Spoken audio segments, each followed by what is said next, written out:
미국 코네티컷주 먼로에는 굉장히 특이한 박물관이 하나 있습니다. 박물관의 이름은 워렌 오컬트 뮤지엄.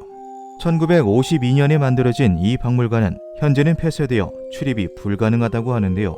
그럼에도 불구하고 현재까지도 많은 사람들이 이것을 보기 위해 찾아오고 있죠. 얼핏 보기에는 공포영화의 소품처럼 보이는 전시품들은 모두 저마다의 사연이 있는 저주받았다고 알려진 물건들입니다. 그에 걸맞는 박물관 관람 규칙도 존재했는데요. 세례를 받은 자만이 박물관 내부로 들어올 수 있었으며 이곳에 존재하는 물건들은 절대 만지거나 외부로 반출해서는 안 되었죠. 박물관에는 정말 다양한 물건들이 존재합니다. 하지만 사람들의 관심사는 오로지 한 가지, 영화로도 잘 알려진 인형 애나벨이었죠. 영화 애나벨은 실제 사건을 토대로 만들어졌으며 유리 상자 안에 갇힌 이 인형이 바로 그 주인공입니다. 박물관을 설립한 워렌 부부는 애나벨에 대해 이런 말을 남겼습니다. 10,000건 이상의 심령 현상을 조사했지만 그 무엇도 애나벨의 공포를 뛰어넘을 수는 없었다. 에드워드 워렌과 로렌 리타 워렌, 줄여서 워렌 부부라고 불리는 이들은 초자연 현상 전문가이자 악마학자인 엑소시스트입니다. 그들이 주장하는 모든 이야기들은 과학적인 사실과는 상당히 동떨어져 있는데요. 이에 워렌 부부는 세상에는 과학적으로 설명되지 않은 일들이 더 많다라고 말하기도 했죠. 1952년에 초자연 현상 연구단체 NESPR을 설립한 그들은 2000년대 초반까지 무려 10,000여 건에 달하는 심령 현상을 조사했다고 밝혔습니다. 애나벨 인형에는 대체 어떤 사연이 숨어있길래 그중 가장 공포스러웠다고 평가받는 걸까요? 1970년 뉴욕 하드포드. 간호학과 학생이었던 28살 도나는 어머니로부터 크리스마스 선물을 하나 받게 됩니다. 선물은 다름 아닌 인형이었는데요. 빈티지 가게에서 낡은 레기디엔 인형을 발견한 도나의 어머니가 그녀에게 어렸을 적 추억을 다시금 선물해준 것이죠. 도나는 인형을 마음에 들어하며 자신의 침대 머리맡에 두었습니다. 그런데 그날 이후 이상한 일들이 벌어지기 시작하는데요. 룸메이트인 앤지와 함께 집으로 돌아오면 인형의 위치가 미묘하게 바뀌어 있었던 것이죠. 도나는 자신이 잠을 뒤척이며 인형을 건든 것이라 생각하며 대수롭지 않게 여겼습니다. 그렇게 며칠의 시간이 더 흐르고 집으로 돌아온 도나와 앤지는 이것이 단순한 기분 탓이 아니라고 확신하게 되는데요. 침대 위에 있어야 할 인형이 다른 방 안에서 발견되었기 때문이죠. 심지어 인형은 무릎을 꿇은 자세로 고개를 푹 숙이고 있었습니다. 레기디엔 인형은 솜으로 만들어진 봉제 인형으로 관절을 가지고 있지 않습니다. 이것을 이상하게 생각한 도나와 앤지가 인형을 집어들고 아까와 같은 무릎을 꿇은 포즈를 취해보려고 했으나 수십 번을 시도해도 절대 방금과 같은 자세는 취할 수 없었죠. 이날을 시작으로 인형은 마치 자아를 가지고 있는 것처럼 그녀들이 집을 비울 때마다 스스로 움직이기 시작했습니다. 다른 방에서 발견되는 것은 물론 다리를 꼬거나 팔짱을 끼고 있는 모습으로 발견되기도 했는데요. 어느 날은 오래된 양피지 조각에 연필로 휘갈겨 쓴 듯한 헬프 루라는 메시지가 함께 발견되기도 했습니다. 이러한 양피지는 그녀들의 집안 어디에도 존재하지 않았던 것이었죠. 더 소름 돋는 것은 적혀있는 루라는 이름의 주인이 앤지의 약혼남이었다는 사실인데요.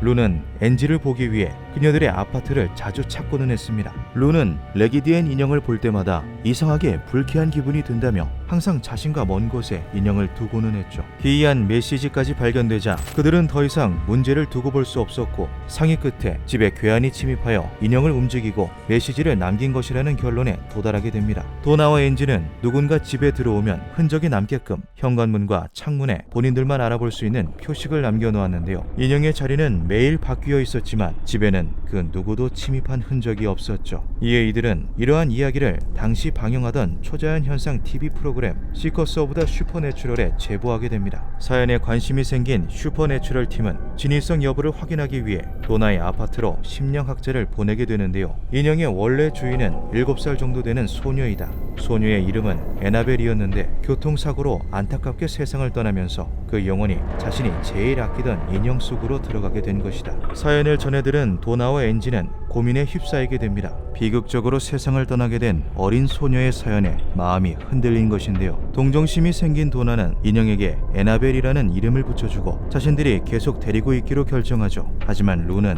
이를 반대하였습니다. 그는 하루빨리 인형을 버리든가 태워버려야 한다고 강하게 주장했는데요. 도나와 엔지는 인형이 가끔 움직일 뿐 해를 끼치지는 않기 때문에 같이 살아도 크게 문제될 것은 없다며 루를 설득하였죠. 하지만 그녀들은 얼마 지나지 않아 이 결정을 후회해야만 했습니다. 그로부터 며칠 뒤 루는 엔지를 만나러 아파트에 방문하게 됩니다. 아직 수업을 마치기 전이었던 도나와 엔지를 기다리다가 잠이 든 루는 그대로 가위에 눌리게 되는데요. 간신히 눈을 뜬 루는 자신을 빤히 내려다보고 있는 에나벨과 눈이 마주치게 되죠. 불쾌하고 공포스러운 몇 초간의 정적이 흐르고 에나벨이 갑자기 루의 목을 조르기 시작했습니다. 손뭉치로 된 인형의 힘이라고는 믿기지 않을 정도로 강력했는데요. 루는 결국 그대로 기절하고 말죠. 다음날 아침이 되어서야 정신을 차린 루는 자신의 머리맡에 있는 에나벨을 보고 이것이 꿈이 아니라고 확신합니다. 그는 인형을 집어들고는 벽에다가 내팽개치며 소리를 질렀죠. 그리고 그 순간 가슴에 격통을 느낀 루는 자신의 셔츠가 피로 물드는 것을 보게 되는데요. 집에 있었던 도나와 엔지가 소리를 듣고 황급히 달려왔고 루의 가슴팍에 있는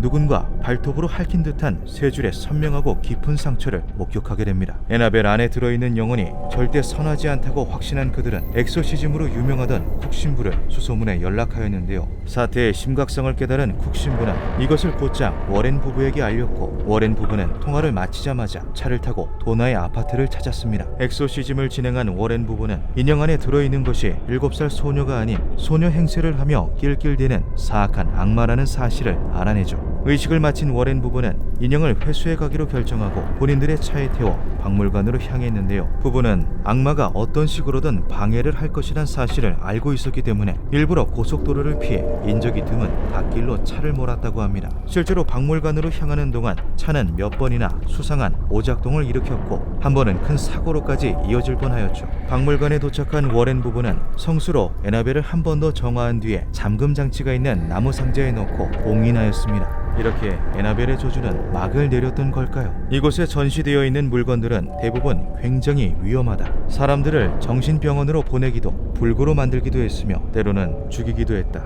엑소시즘과 정화의식을 거치면서 그 힘들을 거의 다 소멸시켰지만 단 하나, 에나벨만은 예외이다. 앞으로도 쭉 그럴 것이다. 워렌이 이러한 말을 남긴 데는 크게 두 가지 사건이 있었습니다. 워렌 부부의 박물관에 방문한 어느 교인은 에나벨을 향해 손가락질을 하며 이런 말을 하였다고 합니다. 저 헝겊 인형은 아무것도 할 수 없다. 모든 것은 사람들의 불안과 이기심이 만든 허구일 뿐이다. 이 말을 마친 교인은 집으로 돌아가던 중 실제로 교통사고를 당해 중상을 입었다고 하는데요. 이러한 사건은 한 번으로 끝나지 않았습니다. 박물관을 찾은 한 젊은 커플은 경고를 무시한 채 에나벨이 들어있는 나무 상자에 자물쇠를 풀고 인형을 꺼내 만지며 장난을 쳤다고 합니다. 남자는 에나벨을 쥐고 흔들면서 네가 진짜 악마라면 어디 한번 저주를 내려봐라고 말하였다고 하는데요. 커플은 결국 워렌 부부에 의해 박물관에서 쫓겨났고 그로부터 3시간 뒤 오토바이 사고로 남자는 목숨을 잃고 여자는 의식불명에 빠지게 되죠. 추후 의식이 돌아온 여자의 증언에 따르면 멀쩡하던 오토바이가 갑자기 제어가 되지 않았고 그대로 나무를 향해 돌진하였다고 합니다. 해당 사고들은 워렌이 자신의 웹사이트에 기고한 실제 사례들인데요. 에나벨의 저주는 정말 존재하는 걸까요? 2020년 8월 14일 새벽 3시 에나벨이 오컬트 뮤지엄에서 사라졌다는 소식이 SNS를 타고 빠르게 퍼져나가기 시작했습니다. 이에 세간에서는 워렌 부부가 세상을 떠나면서 봉인이 약해졌고 그 틈을 타 에나벨이 탈출한 것이라는 괴소문이 돌기도 했는데요. 해당 트위터는 무려 25만 건이나 리트윗되며 엄청난 화제가 되었죠. 이러한 괴소문은 워렌 부부의 사위였던 토니 스페라가 직접 영상을 찍어 올리면서 해프닝으로 일단락되었습니다. 워렌 부부가 생전에 늘 강조하던 말이 하나 있었죠. 에나벨의 힘은 아직 건재하다. 저주받은 인형 에나벨. 에나벨은 정말 악마가 깃든 인형일까요? 그게 사실이라면 그 악마는 아직도 그 안에 있을까요? 기묘한 밤이었습니다.